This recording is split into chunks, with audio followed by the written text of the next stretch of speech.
Your stuff is right there.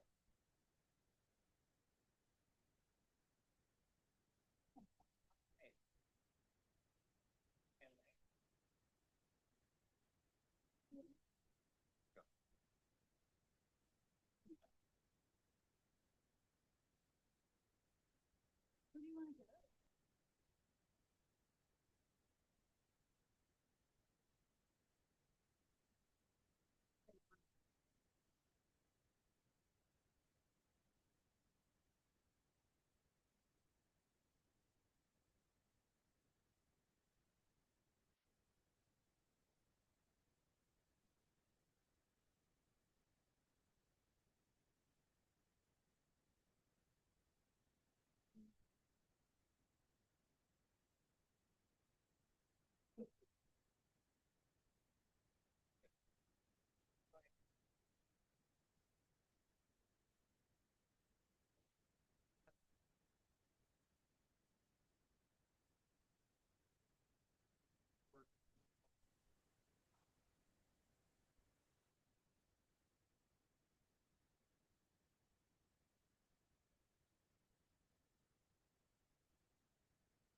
Yeah,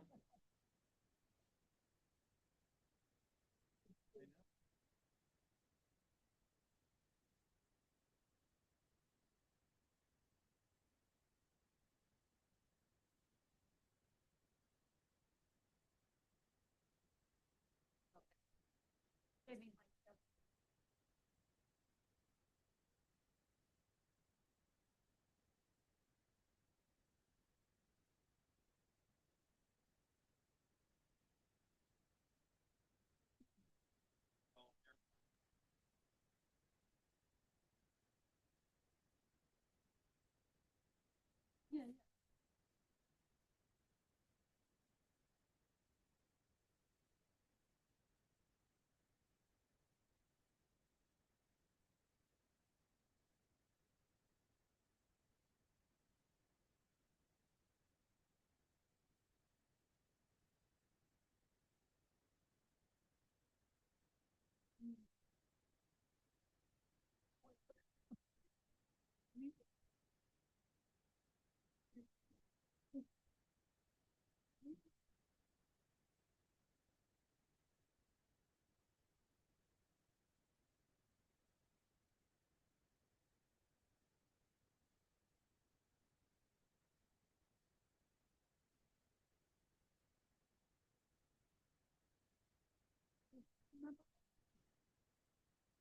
You're not one.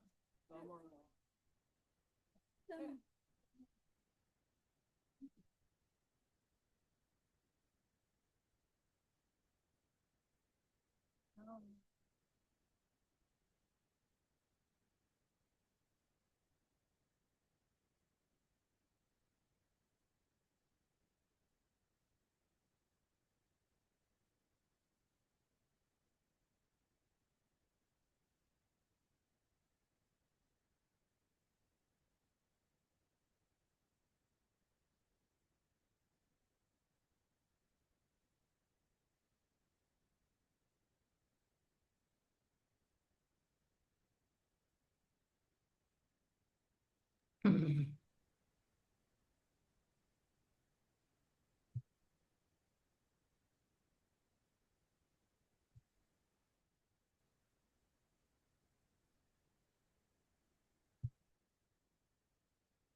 could only.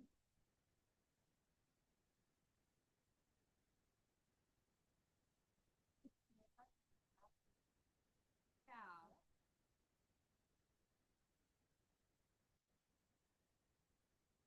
I guess I'm not.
I think that's.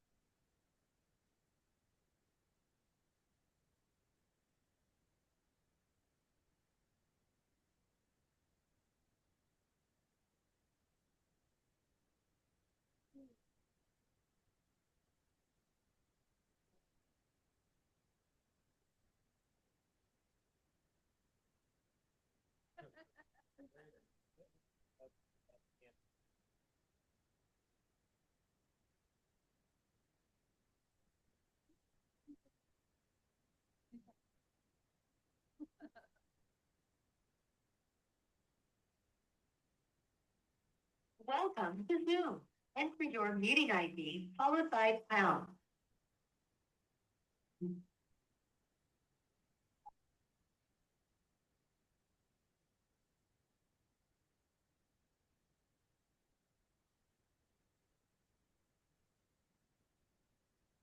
Stephanie, do you have audio now?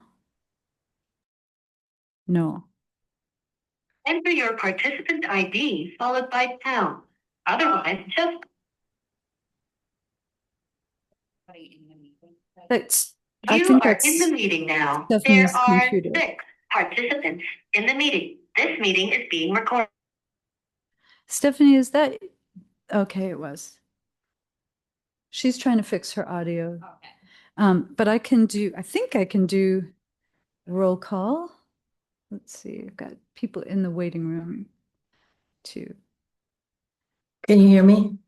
Yes, yes, we are I'm ready. We having have to a use my quorum. phone. Okay. I Thank can't you. hear you though. Oh, okay. Well, I'll try to do the roll call, but can you admit the people who are waiting? I can't get to that field fast enough. Okay. Well, we're ready and you have a quorum. You can hear Stephanie. Exact. Yeah. So Stephanie, you can't hear us, but we can hear you. But so I'll do the roll call. And you can tell me if I did it wrong. She can't hear me. We do have captions. Can you see what we're talking about on the captions?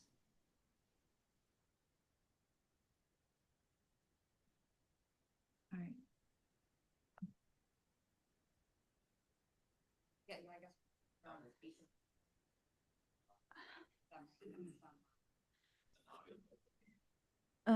Are you going to be able to admit all those people that keep coming? Okay. All right. And then I have something else I need to enter into the chat before I can talk to her through the chat. But I have to wait for all these people to come into the meeting before I can do that. Okay. There we go. Yeah. That's because you and I are sitting under the loudest speakers, so it's just us.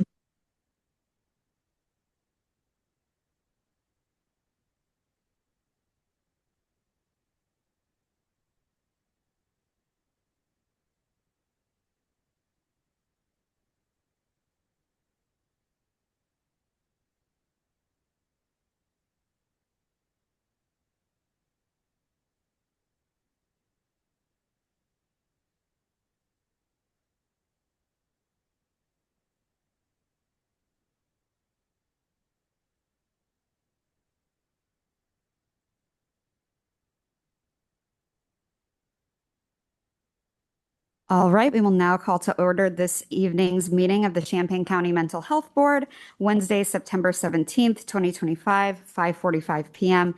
in the Shields Carter Room of the Scott M. Bennett Administrative Center, 102 East Main Street, Urbana, Illinois. May I have a roll call, please? Alejandro Gomez? Here. Did I say it right? Okay. John Paul Joachim. Here. Elaine Palencia. Here. Tony Nichols. Here. Chris Miner. Jane Sprandel. Emily Rodriguez. Kyle Patterson. Molly McClay. Here. All right, thank you very much. So we do have a quorum, so we can proceed forward to approving the agenda. Any discussion about the agenda, or would anyone like to make a motion to approve? I move to approve the agenda. I'll second. We have a motion and a second. Any further discussion? Seeing none, all those in favor of approving the agenda as presented, say aye. Aye. All those opposed, same sign. The ayes have it. The agenda is approved. Could you remind me who made the motion and who seconded? Thank you. All right, next we will move to the 2025 schedules, PY26 timeline, draft 2026 schedule, and draft PY27 allocation timeline. These are on pages 3 through 11 in the packet. No action is needed, but Lynn, is there any information from these that you would like to share with us? At Chair McClay's request, we included this information in this board packet to give you some advance warning that we have had to change the pattern for the meeting because of availability of meeting room and then the impact on our staff. So we've moved to the second Wednesdays of each month. And I think I asked folks about it in the summer, but it was a long time ago. And I don't know if it's a long time ago, and I don't know if people even noticed that as it kind of flew by. So the Community Coalition meets on the second Wednesday, doesn't it? So we come from that right here. There's time, I guess. Just say, You're right. It sure does. This has been very difficult. We even changed the entire allocation pattern so that we could deliver you the same products in the same time. I mean, we can't change the coalition meeting, and that is really important to our work.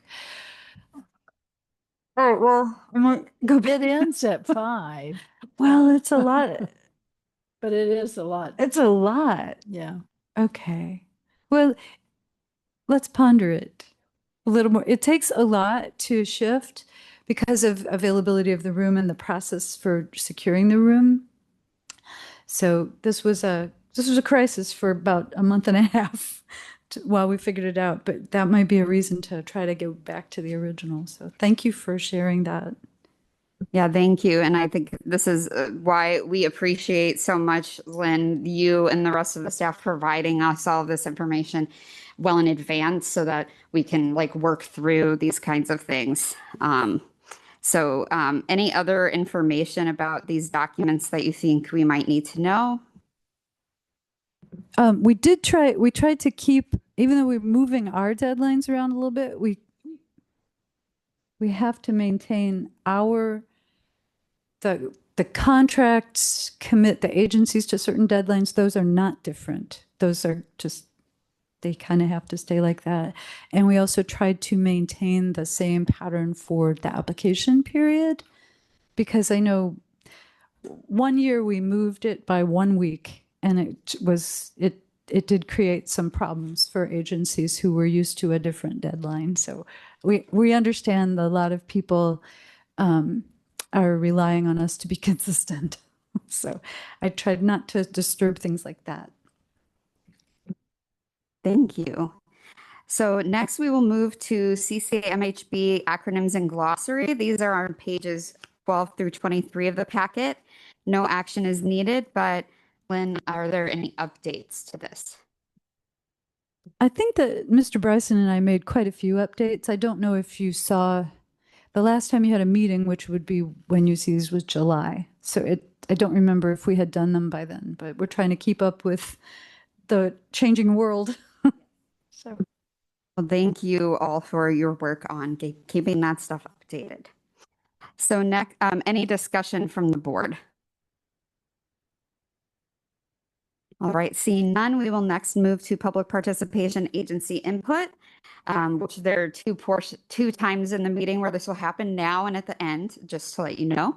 But as always, the Mental Health Board wants to hear from members of the community. We cannot respond directly to public comment, but we may use it to inform future decisions. And so if anybody would like to make public comment, they can come to the podium. They can fill out a slip of paper that is available in the back, and we could read your comment. You can also, if you're on Zoom, you can raise your hand, or you could say that you'd like to speak in the chat, and we will designate you. I may limit individual speaking time to 5 minutes per person and total time to 20 minutes of discussion. And I just also want to mention for any agency representatives or anyone else providing input to please be aware of the Illinois Lobbyist Registration Act and take appropriate steps to be in compliance with the active speaking. So given that, is there anybody who would like to make public comment?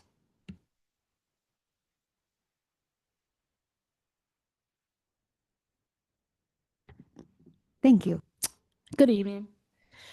I'm Dr. Janice Nance from Urbana Neighborhood Connection Center.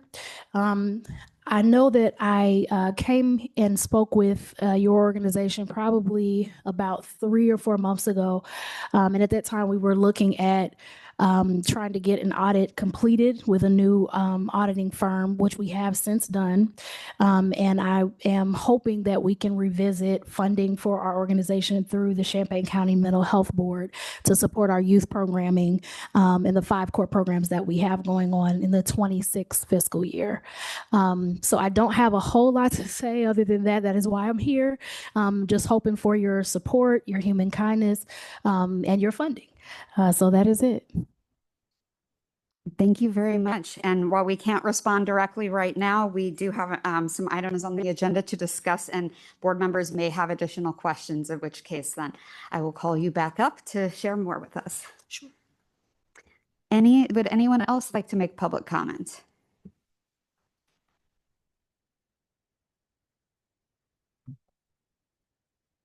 Good evening. My name is Dave Barr, and I want to start by thanking you for the M&Ms. I did polish off a package of those, and I don't think I've been to a meeting that put out M&Ms. So you guys are ahead of everybody.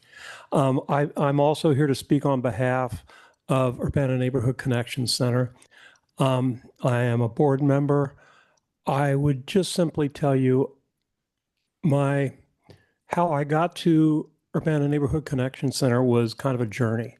I've been involved for I don't even know how many years, 7 or 8 years, and my focus has been reduction of gun violence in Champaign, Urbana, and that led me to a variety of different organizations. I started off actually with Restoration Urban Ministries. I was volunteering there for years.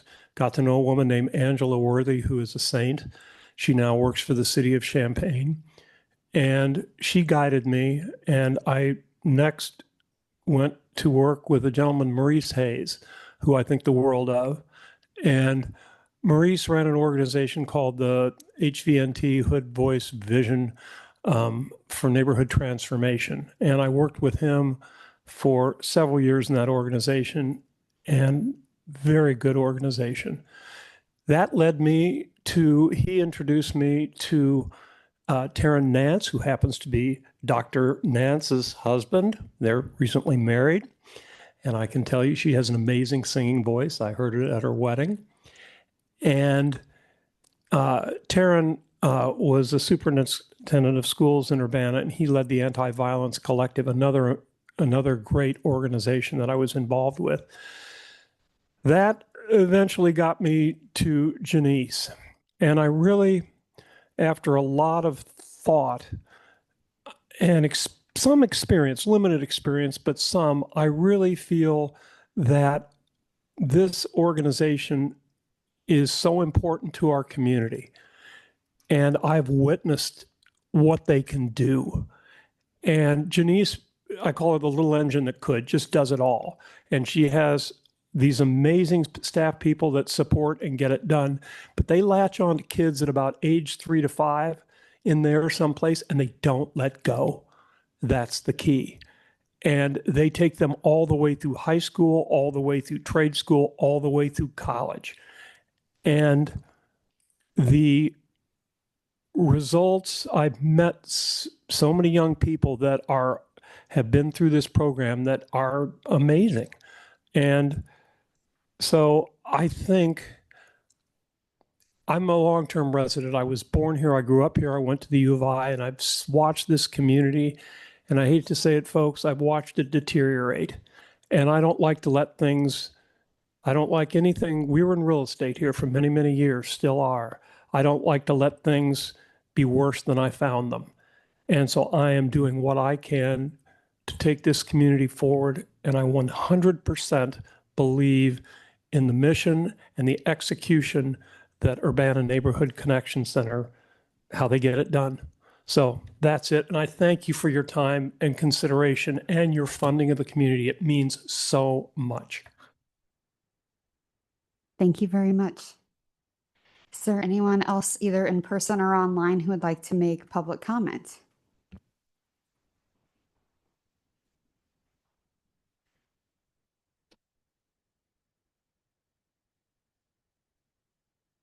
All right, seeing none, we will go ahead and move forward to our next item on the agenda, which is chairperson's comments. So my name is Molly McClay.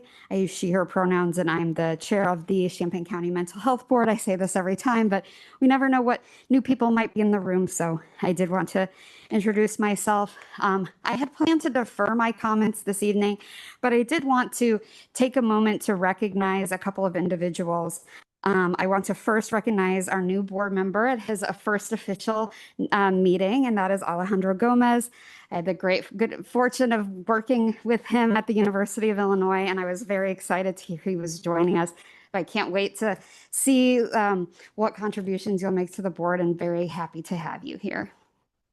And then I would also like to acknowledge the vacancy that Dr. Gomez has taken is from a very longtime board member of ours, Joe Omoosagi. And I just wanted to take a moment to recognize his many years of work in this community. I know he has been a part of so many different mental health organizations and efforts to really promote mental health in this community, being a part of our board for many, many years, including really leading the board during the very difficult COVID years. I didn't join until 2022, and he was the president at my first couple of meetings before Dr. Joachim took over as president. And his leadership was extremely important to me, and also just he has a special way of helping us remember what's really important. And I just wanted to take a moment to recognize him. So very glad to sort of see sort of the changing of the guard in a way, and have a new board member who's going to bring really important perspectives, and to also acknowledge the work of this board member that has departed. So those are all of my comments for the evening. So I will now move on to the executive director's comments from Lynn Canfield. I'm going to defer comments because there's a whole lot of opportunity after this for me to talk and talk. And because I know some folks really need to move through the business today. So, all right. So next we will move forward to approval of the CCMHB board meeting minutes. So these are on pages 24 through 30 of the packet. Action is requested to approve the minutes of the CCMHB's July 23rd, 2025 meeting and our August 20th, 2025 study session.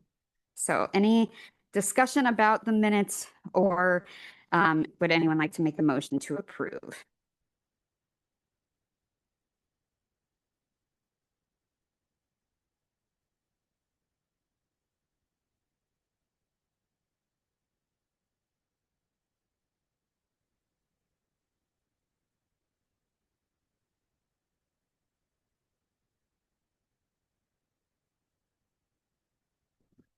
I'll move to approve the CCMHB July 23rd, 2005 meeting and August 20th, 25 study session. Second. We have a motion and a second. Any final discussion?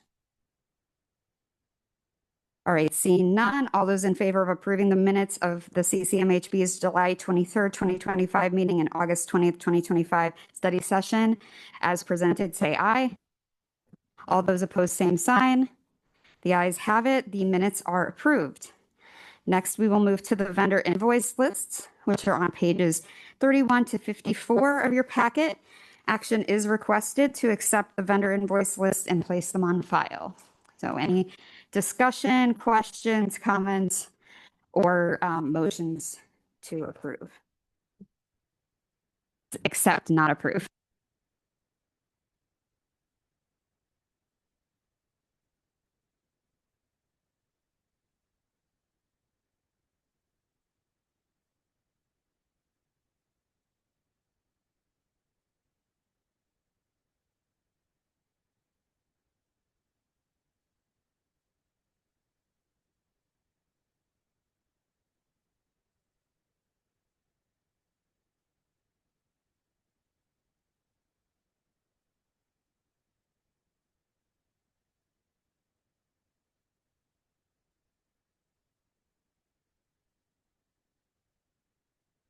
All right, well, seeing no discussion, I will move to accept the vendor invoice lists and place them on file. Can I have a second? I second. We have a motion and a second. Any final discussion? Seeing none, all those in favor of accepting the vendor invoice lists and placing them on file, say aye. Aye. All those opposed, same sign. The ayes have it. The vendor invoice lists are accepted and placed on file. So next, we have made an adjustment to our typical agenda ordering. So we will first be doing old business, and then we will be doing new business, and then we have a section for reports, which contains some old business that was like recurring. So that's going to be the order. We're going to try this order and see. We got some guidance from Robert's rules and want to try it out. So, so we will move to old business first. And there are 3 items that sort of each one is contingent on the one before it. So I will briefly kind of lay this out as we go through each one. So as with prior discussions of funding applications where there were late audits, we had a process in the spring of once an audit came in, we received a memo that was about the fact that the audit had came in, mentioning some things, and then giving us the opportunity to decide if we want to consider the application at that time or deny or defer. And then if we do want to consider the application, then we have an opportunity to review that application now. We did not review it back in April. So if we decide to review it, we will have an opportunity to hear from Leon Bryson, who will give us the overview.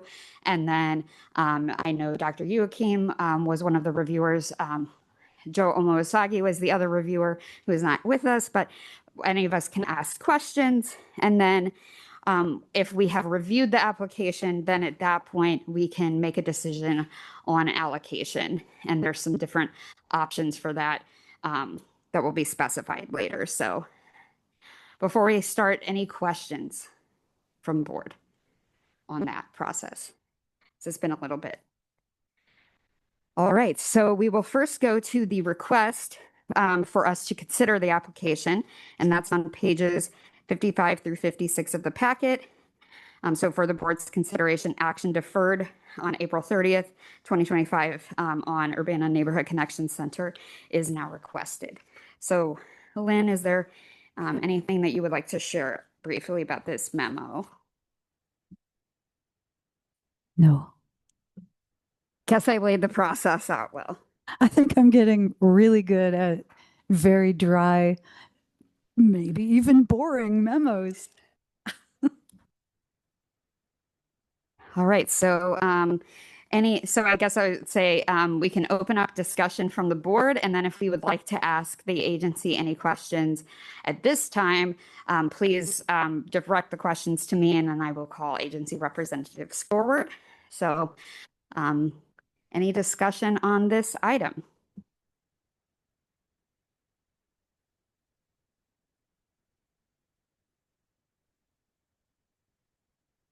I guess my one question for Lynn is how much funding do we have left? And are there any other requests still that we are potentially going to consider in the future? That is a great question. We could do that now, or we could do it again later. But yes, we have a very unusual situation this year, and that is that Rosecrans, it wasn't really a surprise because we've been talking about this forever. They secured federal funding for a number of projects that the Mental Health Board has been supporting, and even some expansion or change of those programs. So they canceled a couple of contracts. They also returned a bit of money. I have no idea what the fate of those programs will be next, but we're not there yet. So right now, there is enough money, even in the 2025, what's budgeted for contributions and grants, which is where the agency subawards, the agency contracts come from. There's one other thing that might come back to you, but it is an application that the board already denied funding for, but the county board was considering funding it. So there may be, at some point, there may be a request to collaborate on funding that. It's the Wind Recovery Resource Center, but right now the county is very interested in that and they're negotiating with them. So yes, you have money. There are some other unusual circumstances affecting our budget this year and next year, but we'll talk about those in October. Very good question. Any other questions or comments?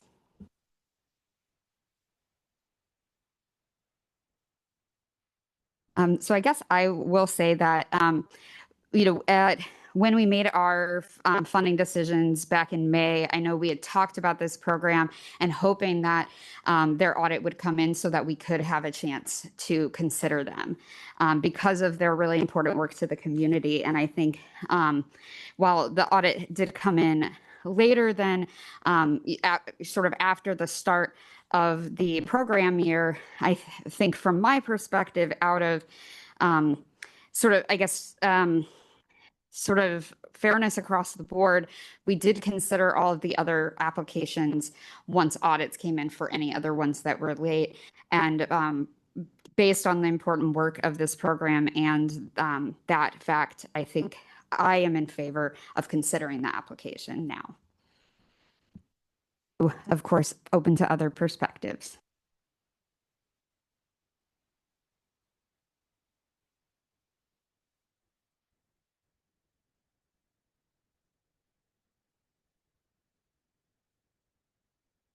Do we need a motion or are you not to that point yet?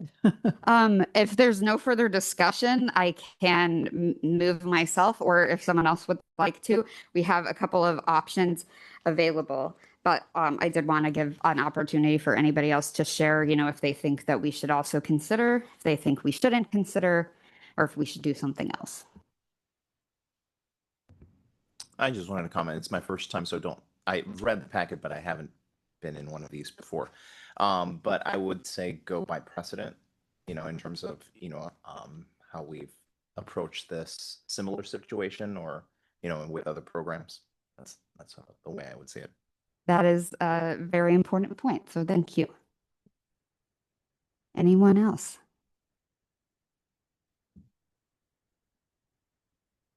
All right, well, seeing no other comment, I will move to consider the Urbana Neighborhood Connection Center, Inc.'s PY 2026 funding request. May I have a second? Second. Multiple seconds. So any final discussion?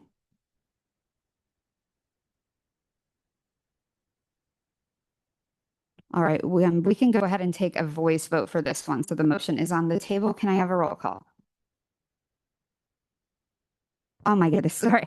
Not a voice vote. I would like to take a roll call on this one. All right, so bear with me. That's okay. John Paul Joachim, Yes. Elaine Palencia, Yes. Tony Nichols, Yes. Kyle Patterson, Yes.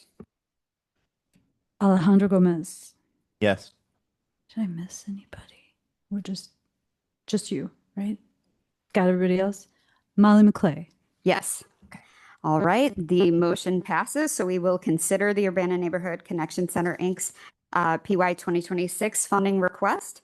So we will now move forward to the old business item B, which is to review this funding request. The agency request for funding may be reviewed by the board, and the draft staff program summary is included for information only on pages 57 through 62 of the packet. So we will start with having Mr. Leon Bryson give the overview of the program, and then go to Dr. Joachim for comments, and then any other board members for comments. Thank you, Molly. Urbana Neighborhood Connection Center is applying for funding for the Community Study Center, which is a continuation of a program funded by the Mental Health Board most recently in the program year 2023 and for several years before that. The request is for a greater amount than in the past.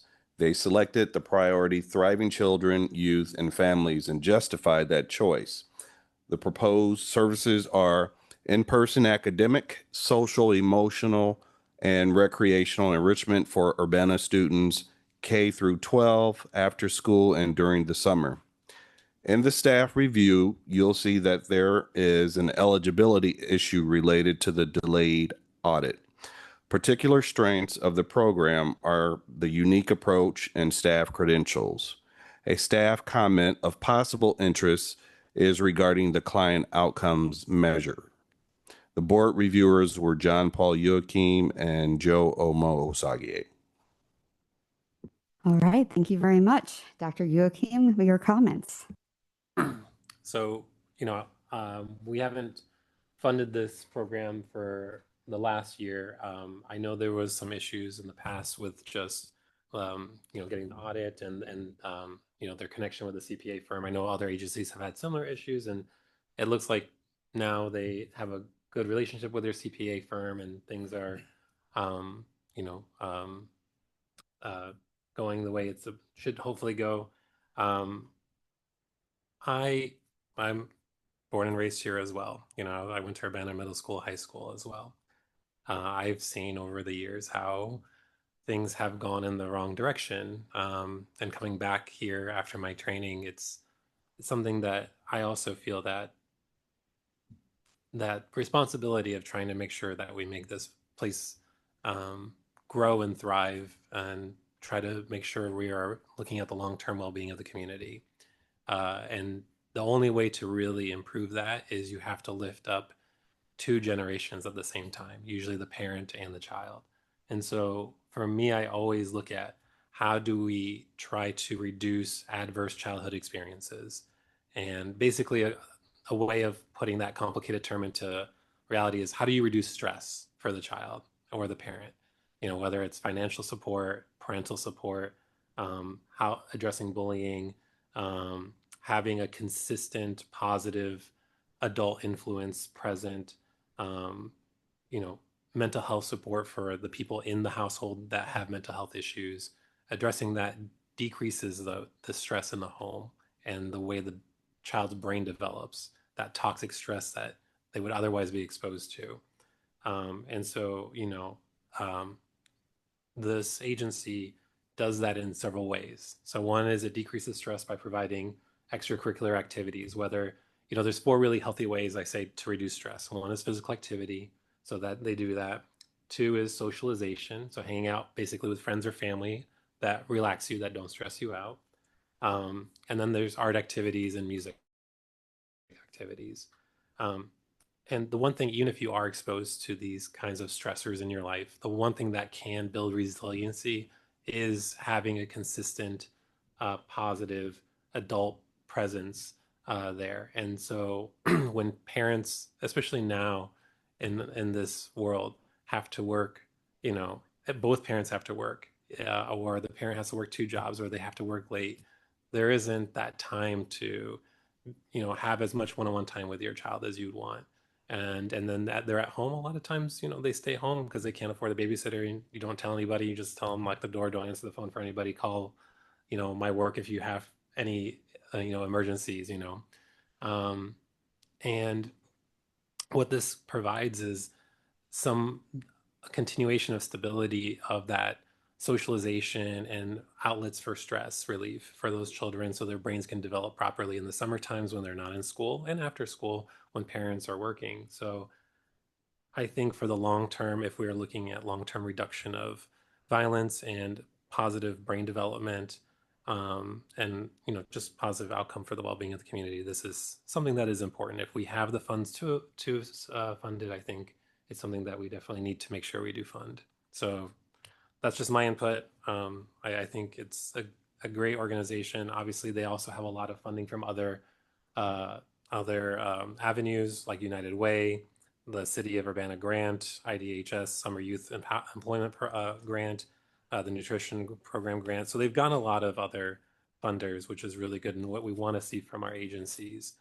And I like that they go all the way up to making sure that they have a plan for the future for the older kids, for vocational, training and planning for what they want to do, whether that's college or some other path. So yeah, I think it's a great program. Thank you very much for your comments. Any other comments or questions from board members? Yeah, I just had one. We funded this program we used to fund it for quite a while, and it is a wonderful program. And but for years we were asked for like $25,000 or so, and we always said, "But you should ask for more." And now you've asked for more, a lot more. And I'm just interested to know if you've expanded programs or expanded the age, or just what that's about, the increased need for resources. So please come forward and answer. And I know I have a couple of questions as well, so you can stay up here if you want. Sure. So we did add 2 components to our programming. So we have 5 core programs that have been running for the 15 years we've been in existence. That's our after school enrichment, summer youth employment, intensive literacy, and college and career readiness. So those are our 5 core, but we recently added a family literacy program, to your point. And so we meet on Saturdays, and the sessions run 10 weeks at a time. And then we go for a little bit of a break, and then we come back and we do the 10 weeks. So we feed the parents come in, they eat lunch. We give them strategies and teach them actual strategies for literacy at home. And it's just simple things you can do with your kid as you're riding in the car, or as you're in the grocery store, or things you're doing even as you're, prepping a meal, or, helping with a younger kid that older student can do, just to increase their literacy and their stamina for reading. So we do the family literacy program. That's one added piece to it. And we do bring in speakers. We do like a lot of different curriculum. We purchase curriculum for that as well. And then we have the Future Teacher Program is the other one, which is in combination with Eastern Illinois University. So it's a partnership that we started through Grow Your Own Illinois. And it was just a collaborative effort and idea to try to recruit more teachers of color. And so it's something that we do there as well. We meet with our middle school and high school students, and we open it to others in the community that aren't connected to the center to come in as well. And we kind of give them like a behind the scenes look of what it's like to be an educator. And we take them to college campuses, to the different university college of education. We've taken them to ISU's College of Ed, U of I's College of Ed. We've taken them to EIU's College of Ed as well, where I'm an alum. And I just talked to them about my experience being there, but I also let them meet some of the current college students, and just in passing had them like ask questions and just, just encourage them, like, this is your time to shine. Ask them questions about what they do and what their life looks like. We take them to the HBCU fair in Chicago, as well as the one in Danville, because there's 107 HBCUs, or historically Black colleges and universities, and unfortunately none in Illinois. So we take them to expose them to other opportunities outside of the state as well. And so those are some of the things that we've added component wise to our organization. But the other piece of it is just the cost of everything, as I'm sure you know, has gone up. And, we've been able to purchase new vehicles. We've been able to, get things that we needed because some of our older things were going down and stuff. But, then of course, every time you replace something, then something else pops up that, you need maintenance wise, or, and even just, supporting our payroll has gotten expensive. So there's just so many different moving parts of it. And most of them are moving upward in terms of costs. You're welcome. Oh, yes, go ahead, Lynn. I think that also in the past, this organization relied very heavily on volunteers. And I was very happy to see included in the personnel matrix a person responsible for reporting, because that's going to help with sustainability too. That was another, like, maybe it's a little dry, but I liked it. And I just, so yeah, to your point, yes. We've added more staff, paid people to come in, and everybody is part-time. So we all have full-time jobs. I have 2 extra jobs on top of the center. So we're all working hard, and we're all, committed to these kids. But we do have more staff now than what we did in the kind of the earlier years, or even within the first, probably I'd say 8 or 9 years, where we were more heavily reliant on volunteers. Thank you very much. And Lynn, thank you for making that comment, because I was trying to find the words for it, but since it has been a while, I could not remember exactly the reporting thing. Thank you for mentioning that. thank you because we talked about that. Okay. Yes, it was it was something we noticed, because like, especially I think it is helpful when we like sometimes make like, oh, like we would really like to see agencies ask for more and ask for specific things, and to see you do that was fantastic. And I have some comments, but I want to ask a couple questions while you're up here. So I wanted to know, since it's been a bit since we received the application, have there been any new sources of funding that have come in since then? The one source of funding that we had was through the Grow Your Own Illinois program. So there is a small bit of money that comes with that. All of our other funding sources are there. We do have one that we used to have that we unfortunately do not have anymore.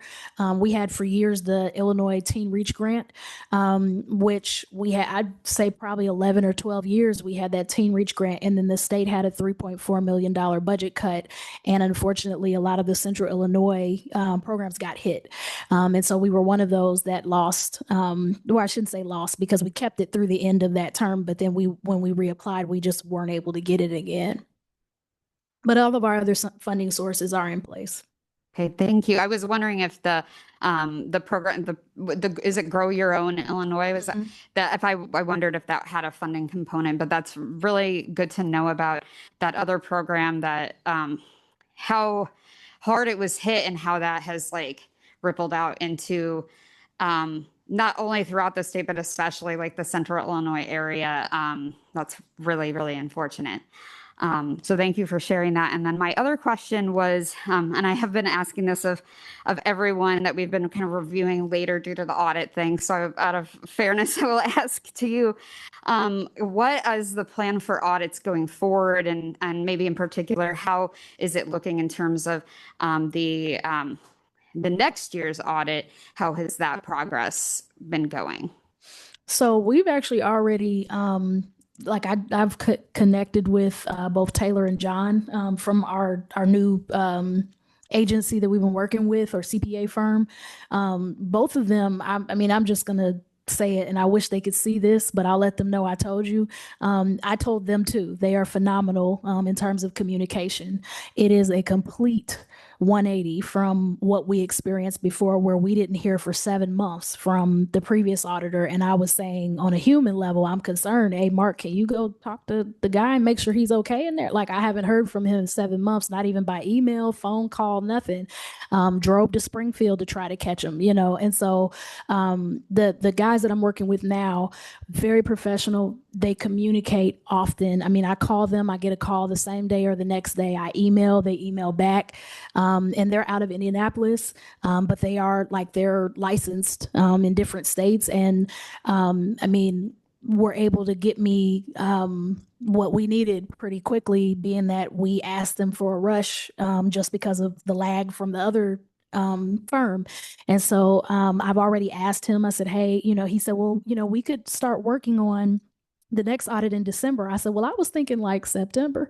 And so he was like, well, I just didn't know if you wanted a break for, I'm like, no, don't worry about a break for me. We got to get this rolling. And so we've already started sending him some things, and we're in discussion about what they'll need from us. And they've sent us some things already. So we just came out of that one, and now we're getting ready to roll right into the next one. And that's how I plan to do it every year with these guys, because they're good. They're just good. So I'm like, as soon as we finish one, then just pop back in and get that next one done. That is really, really helpful information to know in a lot of different ways. Especially, I know you have talked about like the absent communication from the prior, and we do understand that so many of the agencies we work with are up against these like big delays from the auditing firms, in part due to prioritization of other types of clients, which, you know, I think we're hoping to be able to identify. I keep talking to Lynn about how we want to have this College of Business do a project where they keep a running list of the firms that will do nonprofit audits every year. And we're like, come on, some accounting class, please take this project. You're always looking for projects from us. Like, can you just do this one? So we do recognize that, but I think it's great that you have this great working relationship with them, and that you've already started on the current or the prior year audit. I know it's always hard to remember which year are we talking about right now, but it sounds like you're on it already. So thank you. Any other questions from board members on the application? I just wanted to say, when I moved here for my MSW in 2009, and I think this was around the time that it sounds like this organization began, because I remembered hearing about it in my master's program and throughout my time in this community. Students from the university would talk about this this agency and like working with them. And I know as a therapist who primarily works with adults, but has had the great opportunity to work with adolescents too, how meaningful it can be to have people that are there for you no matter what, beyond your family and your friends. And also to have a place that you can go that's like your place. I know that that's so important for everyone. And I know at our last study session, it was even mentioned, like, can we just have places in the community for us to go? And I think that that's what this program provides, among many, many, many other things. So I just wanted to mention that. Any other comments from board? I get to hear about your program from a unique perspective, and you guys are doing really good work. Thank you. Especially with developing staff and how that trickles down to helping and supporting the youth there. So appreciate all of your work. Thank you. All right. Any other discussion from the board? All right. Seeing none, thank you very much for answering our questions. Thank you and for having me. hearing our comments. So we will now move to our next item on the agenda. It's sort of our three-part on this item. So the third part is to discuss, now that we have reviewed the application, we can discuss and make an allocation decision. And I'm trying to figure out my new operating system on my iPad and where the documents are now. But so since we have opted to review this funding request, we can consider a decision regarding a funding award. Action is requested. So there is a memorandum available on pages 63 through 65. And I will defer to Lynn to explain more about this, and I can add some clarification also. I could not pass up an opportunity to write another really dry, perhaps even boring memo. But the reason to do this is that I wanted to align this discussion as closely as possible with the process that you moved through during the spring, even though that took 3 months and you're doing this in one night. So this is parallel to the memo that you worked through in May, where you have staff opinions. Those opinions tend to be about affordability, which we've already covered. Thank you, Dr. Joachim. It's, I wish I could give you all like perfect updates on the budget, but I don't have information until October. But I'm confident that you can afford this or part of this. There are staff notes that we prepared back when we did the rest of them in May. So those are duplicated here. They include like just an observation that this would be about half of the total revenue for the program and that it is aligned well with the priority category, that we would like to see some financial form revisions, numeric targets for those utilization measures, which are, how many people are you serving and how many service contacts, that kind of thing. I think this would actually be quite easy for the agency to do, and we can work with them through these requirements.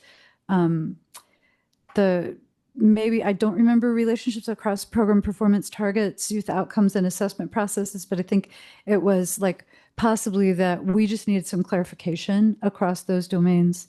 And then similar to every other contract, the contracts that started July 1, we would want to have a certificate of insurance for the current year, a letter of engagement with the CPA firm, and then there's this new requirement just to let us know when the CPA has started working on it. So although Dr. Nance just did that, we might have an email exchange to that effect to confirm when it started.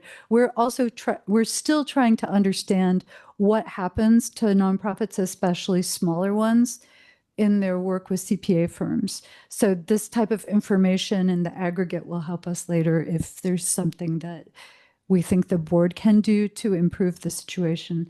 Then there are some special provisions listed, which are just things we would like to include in a contract if the board chooses to contract with this agency, just some things that we thought would be beneficial for the community and for the agency and for us. So anyway, so then after that, there's just a lot about like, what is your start date?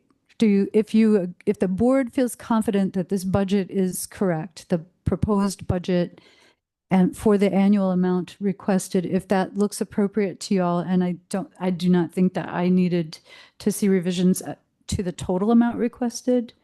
So staff are somewhat agnostic about that. You could pick a start date of July 1. You could pick a start date of the day that audit came in, or the first full month after that audit came in, or tomorrow, to respect the board's decision process, or October 1st. And this is you may want to have further conversation with Dr. Nance about any of those options, but this is why you have yellow highlights on X's instead of a specific action, because I thought this was worthy of a board discussion. Anyway, I think I've said enough. Okay. Thank you, Lynn. And I will just add on, I think we had some back and forth on like laying out these different amounts based on what the start date might be, because this is the only application we've reviewed this year where the audit came in after July 1. So there is maybe a little bit of a different calculus for the amount, but we do have the option to offer a 2-year contract. And for that, what we could do is if we want to have a start date that's different than July 1, we could offer that for this year. And then the next year, we could offer the full amount. So that's why the action for the possible actions, the motions to approve is written a very specific way. And I think once we agree on it, I have no problem like making that motion myself, plugging in those numbers and dates. But I did want to mention that the 2-year contract option, because most of the other programs we funded for PY26 were on a 2-year contract if the agency agreed to it. So I guess one thing I would just say straight out of the gate that might help with this discussion is I doubt that they've hired the people to fill all the roles that are funded that we would fund at this point, because they don't know if they got the funding yet. So it looks like there's 4 direct full-time people that are going to be funded by this position, 1.45 indirect. If you look at the direct staff salaries we charge 100%, there's like 17 roles there, or 14 there, and then 3 indirect. And I'm sure that's an amalgamation to make so many FTEs. So I think that's the question I would ask them, because if it doesn't really matter, if they haven't hired these people yet, if we fund the full amount, they're not going to use it yet. So that lower amount may not make a difference either way. So I think I would ask them, do these amounts matter or not at this point? And is there something you wanted to say on that? No, it's up to, it is great if you want to do that. I wanted to add after what you said that I have talked with Dr. Nance about the option, like in May in your memo, we might list this as offer a 2-year contract. And then after that, the staff are having a conversation with the agency. Do you want a 2-year contract? I already talked to her about that possibility, but I think this is, if you'll want to discuss more with her, I'm quite happy to stop talking. Dr. Joachim, do you want me to call agency representation up to address that? I think just answering those questions would be easier for us to just make a decision. Yeah, please come forward. And then Dr. Joachim, can you ask again kind of what you asked? Because I know we had like a little thought discussion happening. I don't know if Dr. Nance has the list of different possible options. So I guess my main question is, have you hired any personnel that would be directly funded from us at this point in time, or are you guys waiting until we provide the funding? We do have two that we hired, and they were hired over the summer for the summer enrichment program, but they're still working with us, throughout the school year and after school program. So right now we're paying them. And then if the, Champaign County Mental Health Board funding comes in, then we shift them off of our funds and then move them to Champaign County Mental Health Board, if that makes sense. But the other, thank you. But the other two we have not hired. So I guess then, sorry to turn then I guess back to Lynn. I guess then we do need to have a start date of July to be able for the agency to fund those employees, because otherwise they would not have that funding sufficient to go back and backdate the funding or their salaries from our funds that we're giving them, correct? Yes, with the caveat being so if not all of the positions have been funded, would some of that money be returned later if it was not all used at a certain stage? So, and I think this is clear in the contracts, and it's something we can discuss with agencies as we do a contract negotiation. But basically what we're talking about is if you get to the end of the year and then through the audit process, we can see that you underspent, especially on staff. That's usually the biggest portion of every grant anyway. So if they weren't hired, agencies tend to return that money to us rather than divert it to some other expense. So, right. So I guess my question for you, Lynn, is the start date should be July 1st for this, because this is the first time we're funding them since 2023. I can't fund an agency all of a sudden that's a new agency or new funding and then have them use those funds for 6 months ago, is what I'm saying. Does that make sense? Okay. So I guess for us as a group, we need to make sure our start date is July 1st. And then I guess, I don't know, Dr. Nance, did you have page 64 in front of you? Yes. Does the amounts make a difference? I guess, so then I can ask Lynn, I guess she said we have the funding, but if we funded say 345,000 instead of 382,000, is that still going to be sufficient, or are you guys going to have a hard time, or? Yes, it would still be sufficient. Now, of course, if we were looking at that full amount or back to July 1st, that would be helpful, because then we could, So there is a difference. There is a guys difference. Would be utilizing that fund the full funding. Yes. Okay. Yes. Okay. Good to know. Just so I can make that decision. Yes. And if I may, we hit a kind of a rough patch this summer. And so having that backdated to July 1st would also help. Just going forward, that safety net of knowing those staff are covered, and then going forward, we have everything covered. So it would make a difference for sure, but we'll be appreciative either way. Thank you. That's all the questions I had. Yeah, I think one thing I want to say kind of from the get-go is that while I'm not certain regarding July 1st versus August 5th, just recognizing that when the audit was delivered is an important date, and other agencies with late audits were able to deliver it before July 1st. I am still open to either of those. What I don't think I'm open to is anything after that, because the fact is we did not have a meeting in August. We had a study session. We did not discuss business. That meeting was tentative and then converted to a study session. And I don't think that it would be fair for us, because we could not take this item up until today. I don't think it would be fair of us to do a start date later than August 5th for the contract, because just for the sake of the fact that we didn't have a meeting. I think if anything, I think the audit came in probably right around when the stuff for August 20th study session was coming out.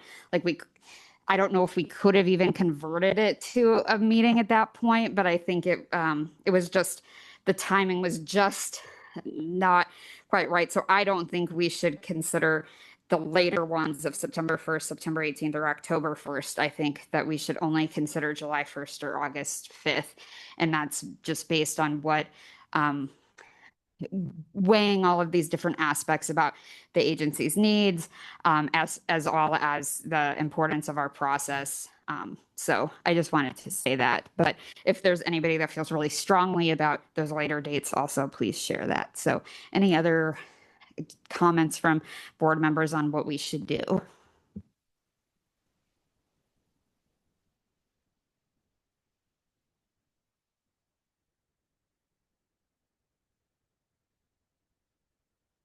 Alejandro brought up precedent. Is there any precedent that we should consider here that we haven't brought up?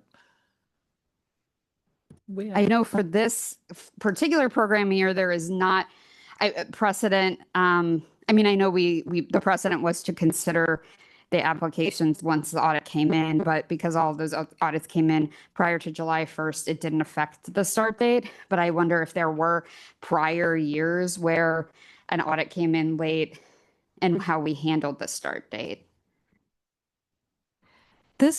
I really don't want to talk for very long about it because you all have spent so much time on this issue of late audits, and we've tried a lot of things to help the situation and not been very successful with helping the situation. But over time, I have observed some progress in the right direction in a few ways. And so the process you're engaging in this year is actually different. It's newer. So I would say there isn't precedent prior to this year because, I mean, right? Like this has been a super important topic probably since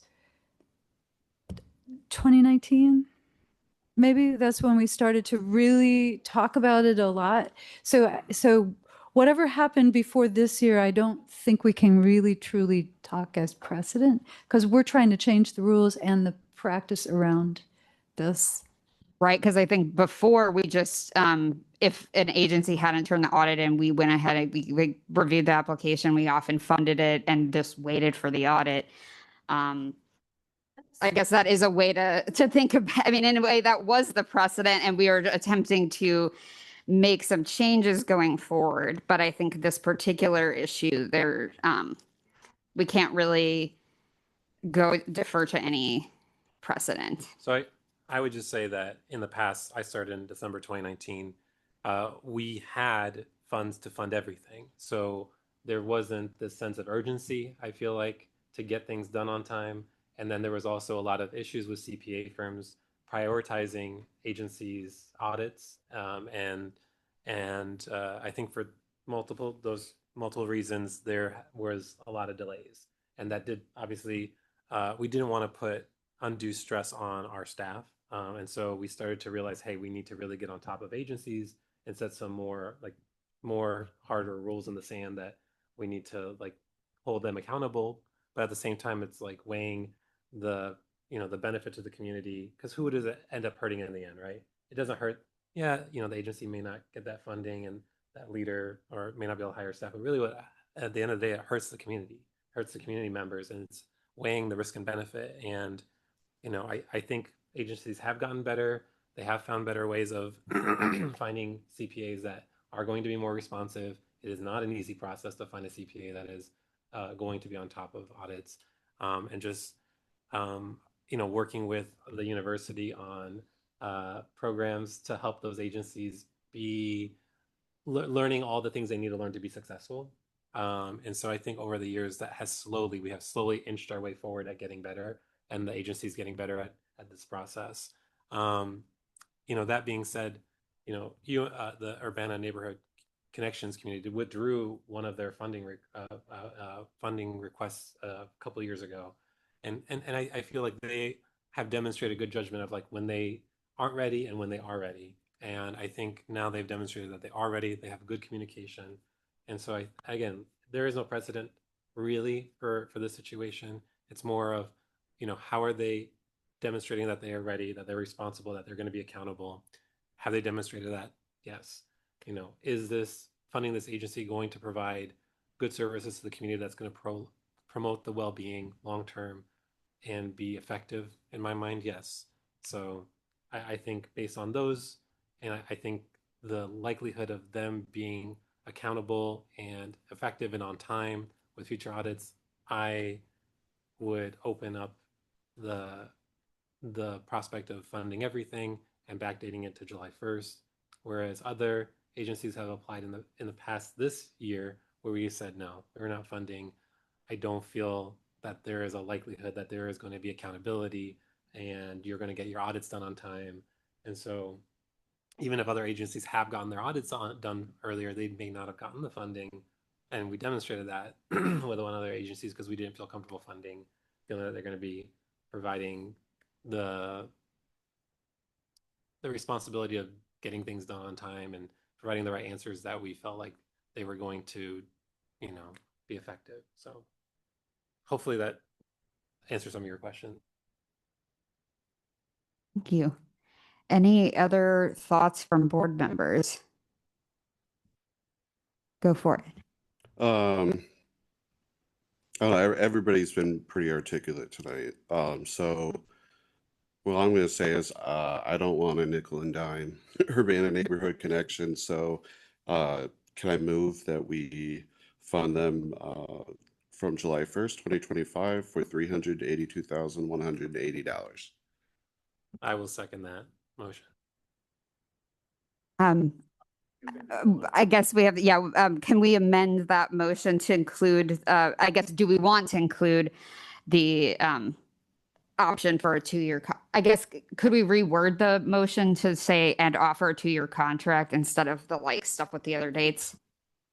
Yeah, I don't remember the format that I used in the earlier memo, but it was something like maybe motion to approve CCMHB funding of $382,180 each year for a 2-year term of July 1 or 2-year period of July 1, 2025 to June 30, 2027 for Urbana Neighborhood Connections Community Study Center, subject to the caveats, blah, blah, blah. Right? Does that sound familiar to you? Oh, thank you. It sounds familiar, but I don't know if I fully registered all of it. So I think we could make a way to make this work. We could just read it as it's written there. So it just doesn't have the numbers filled in. Yeah. I guess I should know this because I'm the chair, but to amend the motion, do I just read it as this and we count it? And that's not looking to the Roberts Rules move table. to amend the motion to state to approve CCMHB funding for a period of 2 years in the amount of $382,180 for the period of July 1st, 2025 to June 30th, 2026, and $382,180 for the period of July 1st, 2026 to June 30th, 2027, PY 2027 for Urbana Neighborhood Connections Community Study Center, subject to the caveats as presented in this memorandum, and to authorize CCMHB Executive Director and Board Officer to execute the agreement. We'll second the amendment. Any final discussion?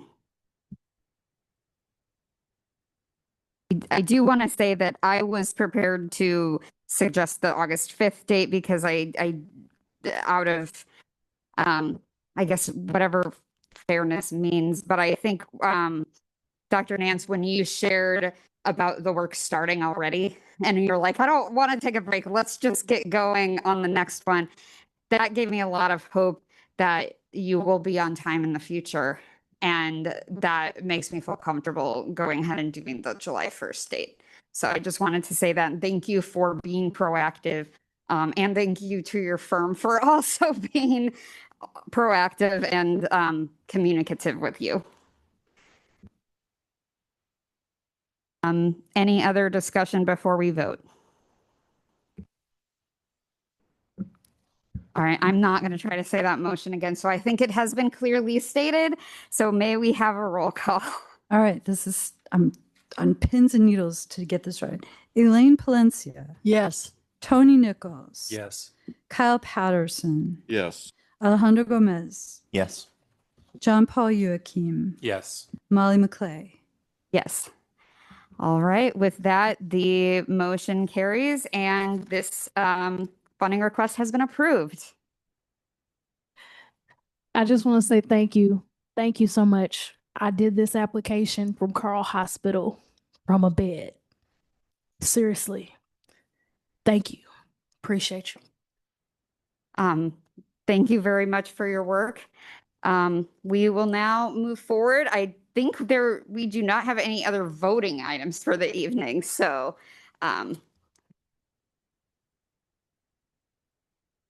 go for it. Yeah, go for it.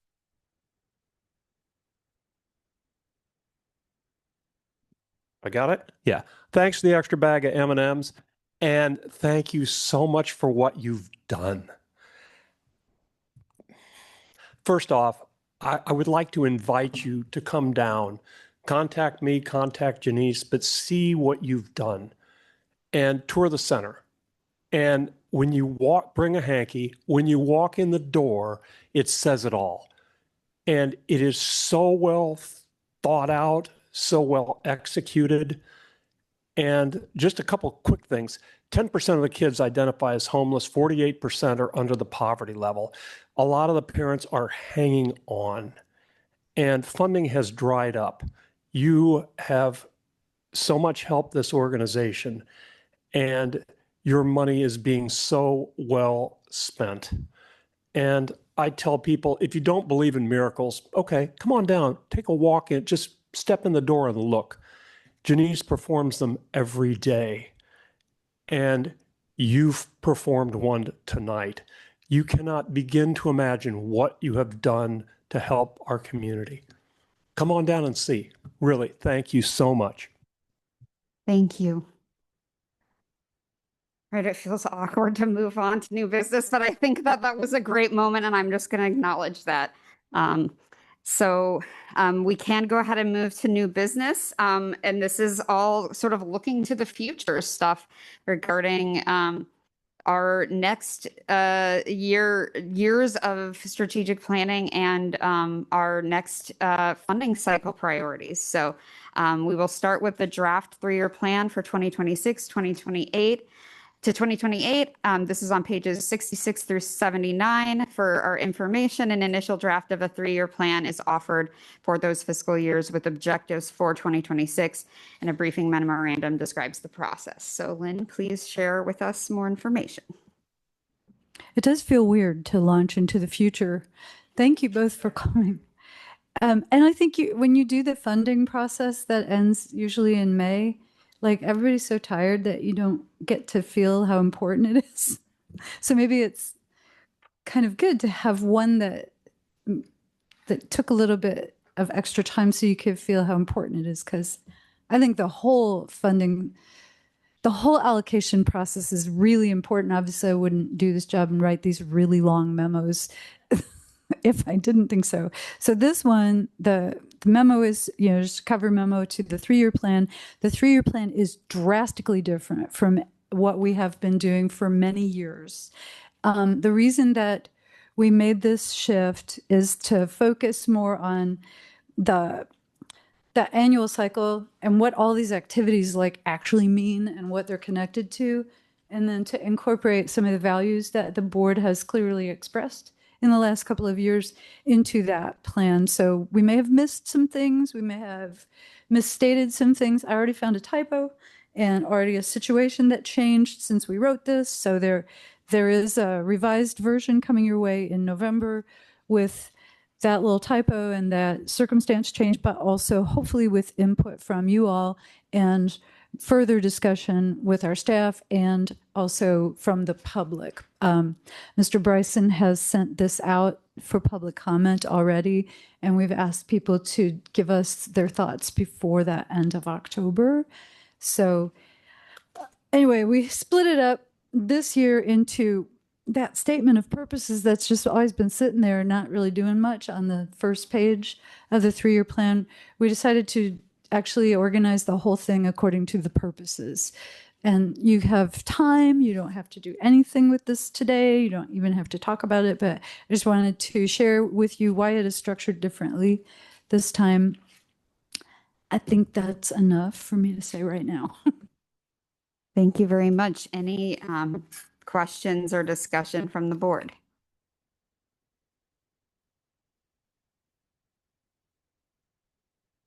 I'll just say quickly that I noticed the difference in language over the years, how it's changed. There used to be such an emphasis on like phrases like interrupt the school to prison pipeline. It was so negative, and I like the way this has changed toward things like purpose and positive groupings. I appreciate that as well. Thank you very much for sharing that, Elaine. Any other comments?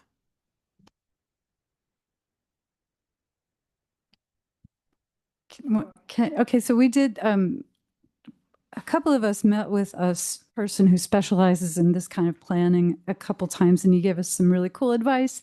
And one thing we need to do, and it's at the very end, it's probably time, 2026, to do a little bit of an internal operations review for a few reasons, mostly like in case there are significant retirements from our staff. It will be good to understand what staff functions we need to maybe group differently, if there's opportunity for modernization, that type of thing. So you'll see this, where is it? It's like evaluation, but it's a really different kind of evaluation from the rest of it. It's assessment of the organization. There is something in there that I wanted to tell you. Oh my gosh. Something else in there. I can't. Oh, yeah. Yes. In the process of doing that, I might also like to really look at the statutory requirements for a plan in the first place, because I'm not sure your 3-year plan needs to be this elaborate at all, or even pointed in this direction. This ends up kind of being a statement of the staff obligations to the board and the board's obligations to the public and what each can expect. That's kind of what it's evolved to, but I'm not sure you need to even do that. So that's something I think we'll talk about in 2026. Like what kind of 3-year plans might we develop in the future, like after this one? Anyway, that's it. Thank you. Any other comments on the plan? I apologize if you said this earlier. We've had a lot of business already. When will we vote on this? Because it's a plan that would go into effect January 1, 2026, sometime before that. So our hope is to bring you a revised version at the November board meeting. And if that is needs much more revision after that point, we might do a December meeting. There have been final versions that had revisions that were just discussed during the meeting and then incorporated. So we were done. Yeah. All right. Thank you. All right, we can next move on to the draft PY 2027 allocation priorities, and this is on pages 80 through 98. So this is an initial draft of the PY 2027 funding allocation priorities and decision support criteria. So Lynn, would you share more about this? This is also more substantially updated than I thought it would be. We tried to preserve the same broad priority categories, but there are a lot of changes within those, like maybe some are a little bit more simply stated, but there's so much going on. We got such a lot of needs assessment data this year for a few reasons that, all positive, but then we have this operating environment section that was really hard to do because we can't know from one day to the next what to make of some of the large scale changes. And in fact, after we finished this, and there are some links to resources that might actually not be available anymore as of like a couple days ago because of changes in federal policy. So I think there's somewhere in this operating environment section, there's a statement about this part's kind of hard to account for, but I just think it's so ironic that as soon as we publish it, the situation's actually different already. So we may have to make some changes to that, or maybe we just say, we're going to move through the next year with that larger degree of uncertainty than we've had. The agencies are, there probably will be more requests for funding than we have had in many years because of newer gaps, but we'll see. So I didn't think this was a good time to change the broad categories. If this money becomes useful for stabilizing what we have in this community, then we wouldn't want to make too much change into the terms that we're introducing. So anyway, that's all. Thank you. Any questions or comments from the board?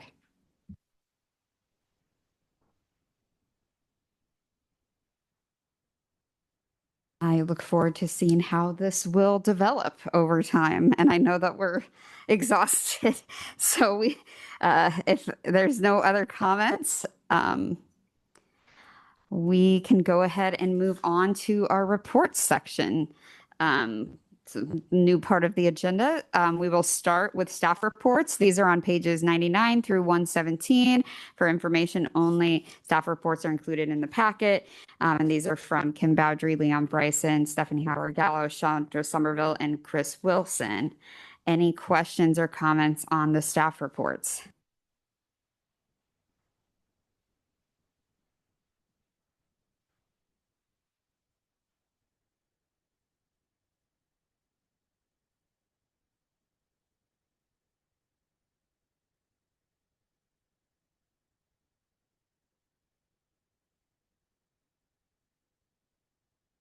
I wanted to ask a little more about Beacon because it was mentioned in several staff reports, kind of like how you all as staff like sort of see that intersecting with work in the community.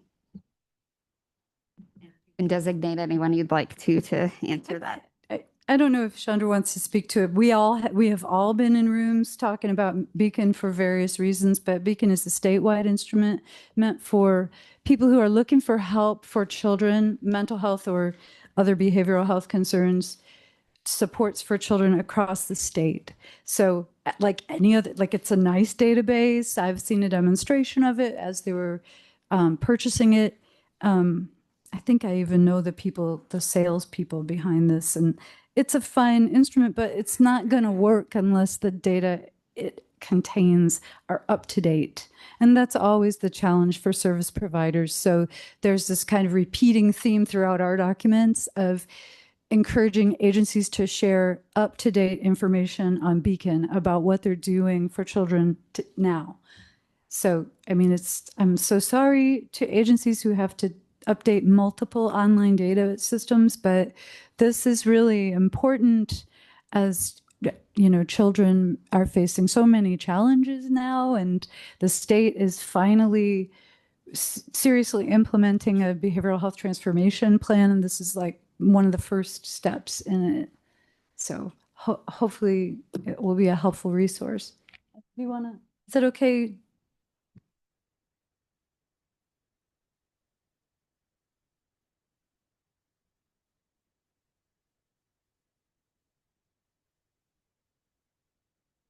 Right. Thank you so much. Any other questions or comments about the staff reports?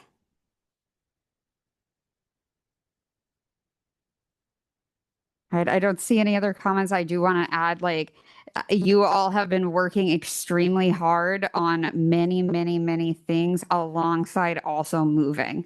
So just a shout out to all of you for your incredible work always, but I think especially like juggling all of that while moving all of your offices over here is big. So just wanted to say that.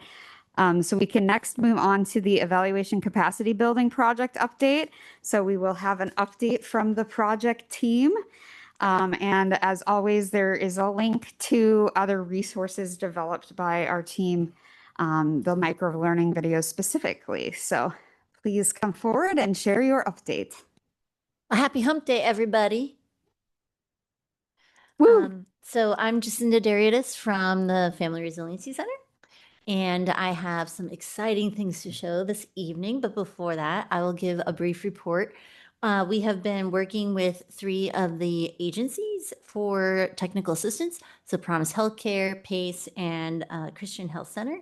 And it's going really well. Our partners are working well with us, and we're helping them think through their outcomes and logic models and other things that they're needing. So that's wonderful. We're working on their data collection tools and their plans. We are also launching today and tomorrow office hours for other agencies and any of the agencies that are funded, so that if they have small questions that they want to have answered, that we can help with, that then they can reach out to us and we can provide that information for them. And then potentially creating a frequently asked questions document that then can be shared with all the agencies, so that we're spreading the information to everybody. In case they don't want to, can't, or haven't thought about questions to ask during office hours. So we're going to be launching that and seeing how useful and needed it is. So excited about that. And then we are having an in-person training on storytelling in reporting. And so we have asked the agencies for their availability for October 8th and October 9th. And so we'll be setting that day and time based on as much of the availability as is revealed to us. So be on the lookout for that. We will be having that in-person training. And of course, with in-person trainings, you have to have some kind of homework, right? So we're creating micro learnings, which are the really short videos that we've showcased to you. And we have one to debut this evening. So I'm going to share my screen, if allowed, and show our latest and greatest video, if you want to see it. We would enjoy to see that. Do Okay. we need? Okay, perfect. Fantastic. Okay, I'm going to share. Thank you very much. I do. Let's share sound. Share.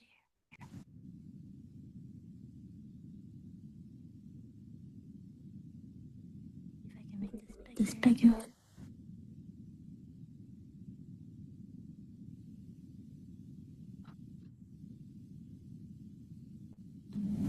In this video about outcomes reporting, we are going to discuss a data dump and how to avoid it.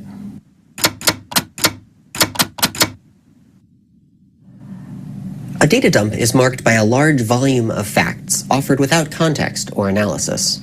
In the case of outcomes reporting, a data dump does not select facts that are relevant to the audience's knowledge and interests or to the intended message. Rather, a data dump leaves it up to the reader to sort through the facts and find what's important and why. We can see how disorienting a data dump can be if we imagine a weather report.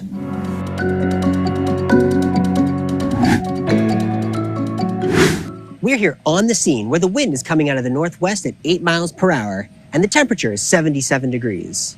The barometric pressure comes in at 1,021 millibars, or 30.15 inches of mercury, and the humidity is 44%. Here you can see the atmospheric pressure today, tomorrow, and the next day. And here are some pictures of the clouds as they move across the states. I hate to interrupt. That was a lot of numbers and visuals, and I'm still not sure what you want to tell the viewer. Do you think they will understand a reading of atmospheric pressure in millibars? Maybe you can explain that a reading above 1,013 millibars denotes a high-pressure system, and a high-pressure system means fair, clear, and calm weather. Got it. Also, I gotta say, it seemed like your report lacked a sense of purpose. How so? Well, what were you intending to tell the viewer? Weather reports usually mention something about, the future. Oh. Well, maybe I should explain that the millibars or that the high pressure system will still be around tomorrow. And you can expect the weather to be fair, clear, and calm. Perfect. Here are some key takeaways for avoiding a data dump. First, you do not need to report every piece of data. Rather, select data that is relevant to the message you want to convey. Speaking of selection, data should be selected with respect to audience. Just as the weather reporter provided raw numbers without accounting for the audience's understanding of and interest in weather terms, so too should you choose data that accommodates your readers' background knowledge and that they will find meaningful. Similarly, data should be selected with respect to purpose. The weather reporter did not provide data about the change in barometric pressure over time, for example, and so the report lacked a sense of purpose beyond conveying, hey, it's nice outside right now. Likewise, you can purposefully choose data that provides the best evidence of what you intend to show.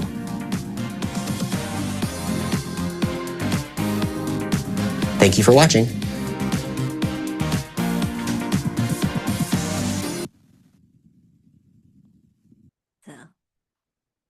So that was Nate doing his fabulous acting.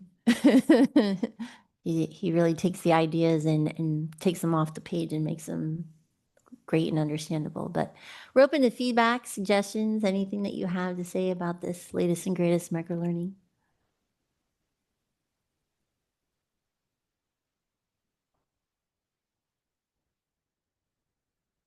I just want to apologize to the board because I didn't see this video till after we wrote all that stuff. But I felt very seen. So Regarding data dump. I would say I really liked the metaphor utilized of like just like it definitely reminds me of like talking to people about things and it'd be like, can you give some context here, and can you like what is the point of what you're trying to convey, I think is the important thing, and that all the things that we share like should be around like what that message is. Like we don't have to share data just because it's there. Mm-hmm. So I enjoyed the delivery of that as well. Yeah. I also was really glad to hear that Champaign County Christian Health Center is is working with you all, because I don't think I realized that they were joining on. I knew about the other organizations, but I'm very pleased to hear that. Yeah, we just recently had our first meeting with them. That was decided somewhat late. So, yeah. Any other comments or questions from the board?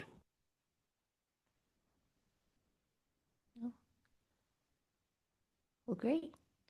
Well, thank you very much for the update, and we look forward to hearing more and hearing about how the workshop unfolds. Absolutely. We'll have another microlearning for the next meeting and an update on the in-person workshop. So thank you so much. We really appreciate it. Thank you very much. So we will now move on to the next item of the reports, which is the Community Behavioral Health Needs Assessment activities. And there's some information on pages 118 to 121 of the packet. Included for information only are notes from the September meeting of the Community Health Plan Behavioral Health Work Group. Lynn, or whoever you'd like to designate, would you like to share more on that? I do want to say Chandra was also at this meeting. The two of us had been at a state committee meeting like at the beginning of this one, so they didn't have us listed, and I made them change it to list myself, but she's not. She was there too. I'm just sharing this because I want you to know what kind of discussion they're having at these little work group meetings, and these are open to the public, but we usually find out about them like 1 week in advance. So I will do the best that I can to send you out the notifications in case you're interested or you have friends who might want to go, but it usually is pretty short notice. But you know, the information is super interesting and very timely for us. So thank you. I noticed from the notes that there's something about tapping into the U of I's Center for Prevention and Development. Is that the School of Social Work? It's on page 121. I know the people who work there, so if the group is wanting to connect with them, I can connect you to those people.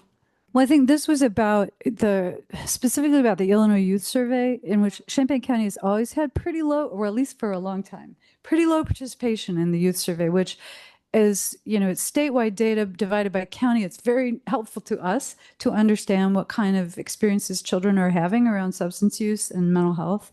But the data are, it's not great. And they've tried different ways over the years to improve participation. It is up to the schools. So I think these were just some ideas for how to improve that. Yeah. To know. Any other comments or questions? All right, seeing none, we will move to the Disability Resource Expo update, which is on pages 122 to 123. There's a memorandum from the Expo coordinators and also a link to the Expo website. The Expo is on October 18th, correct? I was a little alarmed to see this not a little alarmed, very alarmed to see this information for many reasons, but Lynn or someone you designate, can you share more about this update? We're meeting tomorrow morning to talk about this. I agree. I think we're in a tricky position. Minimally, I don't want to do the expo at Marketplace next year. I'm not sure what's going to happen this year. This effort to make it safe for people to get there by bus is, it's not perfectly effective yet. So anyway, we're going to talk about it in the morning. It's a very small group of people talking about this, the coordinators and myself and one of our staff. So I don't know what we're going to do. And the basic gist is that MTD stopped direct service to Marketplace Mall, which means that anybody getting there by bus is going to have a distance to go, and it doesn't seem particularly safe for like a lot of different individuals to be able to get into the mall. Right. I'm just like, why did they stop this service? Because Marketplace is started charging large vehicle users for entering the property. Do you know about this, Kyle? Like it's like $1,300 a month for MTD to pull up on Marketplace property. Yeah, I remember they tried to get an agreement with the MTD board, and they basically laughed at them like, "What are you talking about?" I mean, that's not how business works. That's just really unfortunate. And I'm concerned that the effect that it has is exactly what it is intended to have, to make it harder for some people to get to the mall. Just like it reads like that to me. And this event is supposed to be as disability friendly as possible. And those are the people most likely to get hurt trying to cross the busy road from the bus stop. So this is very serious. If we end up having to cancel this expo, it's just so much time goes into it each year, this careful planning through committees. It's very community driven. It's disability focused. We're very proud of it, of the process and the product. So the worst case scenario is not off the table. But anyway. Very upsetting to hear. Thank you for that information. Any other questions or comments on this one? All right, seeing none, we'll move to next the fourth quarter PY 2025 funded program service reports. These are on pages 124 to 164. For information, our fourth quarter service activity reports for programs funded by the CCMHB and PY 2025. Reports are not cumulative, though. Is there anything that you or designee would like to share about the reports? Thought maybe Mr. Leon Bryson would like to share. I will speak to it briefly. The deadline for submitting the fourth quarter reports was August 29th, and the agencies had their CLC reports due, program service activity reports, annual performance measure reports, all of their financial reports due, and the outstanding comment that I have is all of our agencies were able to submit their reports on time for me to compile this report, with the exception of one, and that was only due to they're waiting to get data back from the state. And so all of the agencies did an outstanding job with meeting the deadlines. So That's what I have. Thank you to the agencies. What was the agency that is waiting on info from the state? That's Courage Connection. That's what I thought, because I noted in the races reporting that there was like a problem with the database. It said like InfoNet got hacked. Having volunteered in the past, I know what InfoNet is and how bad that is that got hacked, because that's confidential data. So that's completely understandable, but like extremely alarming.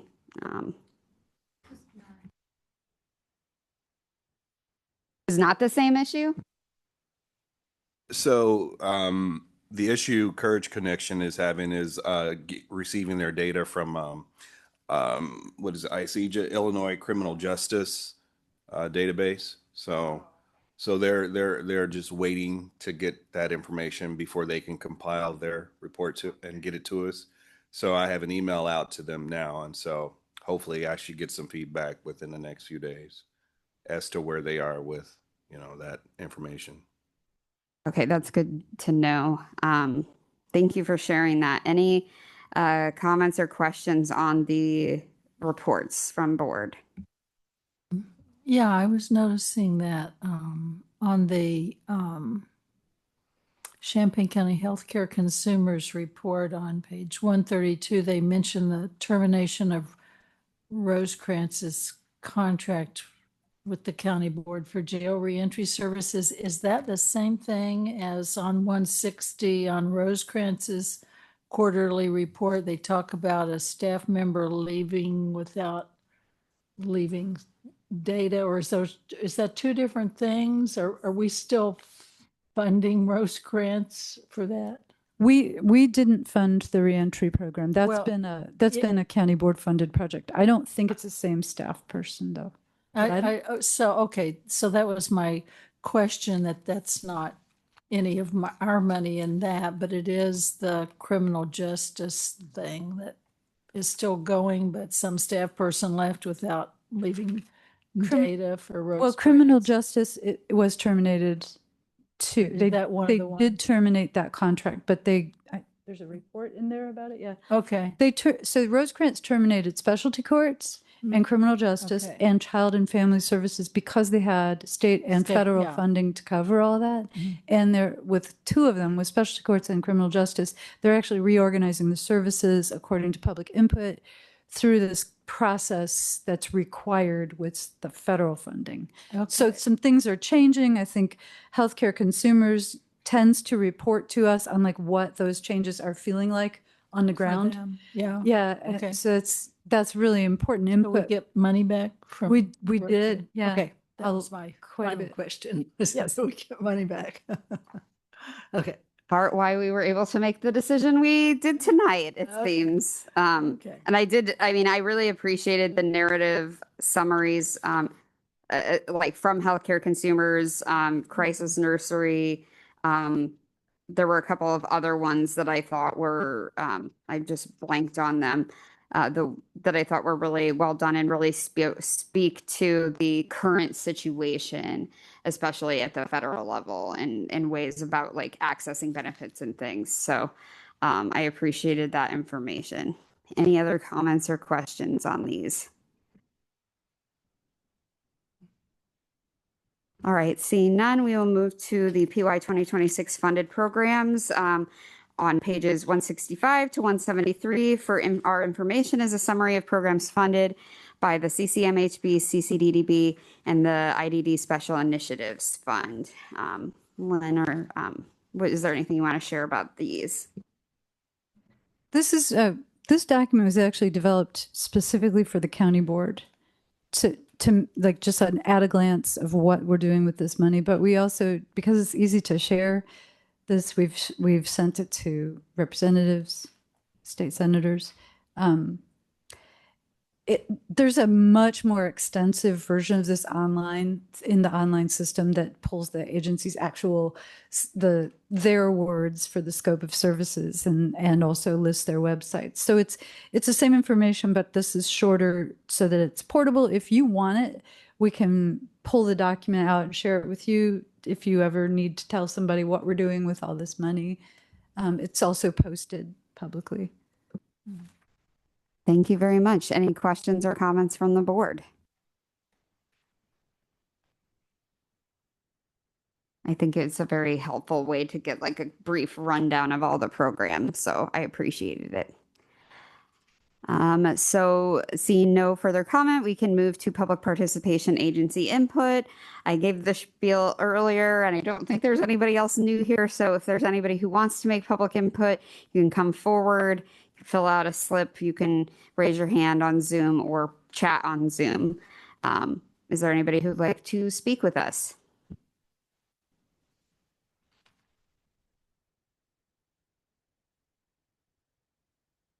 No one online, no one in person, so we will move forward to board reports. So on page 174, there is a list of agency board meetings and other community board meetings that board members can attend and kind of be a liaison to. And if there's anyone that wants to do that, you can talk to Stephanie Howard Gallo about how to get set up with that. Is there any board reports from this for this time?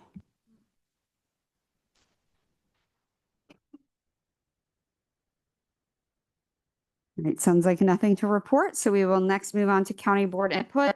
No, our county board representative is not here, but Lynn, is there any input, like any info from the county board that you're aware of that we need to know? They're meeting tomorrow night. I try to watch their meetings. I don't usually come in person, but you could do either if you want. Lots of talk right now about 2026 budgets because the financial situation is it's worse than expected. And there was some controversy earlier in the year about how bad it was going to be, but it's even worse than that. So they have to continue having budget discussions for a while longer. And I think that's one of the focus issues tomorrow. So that's it.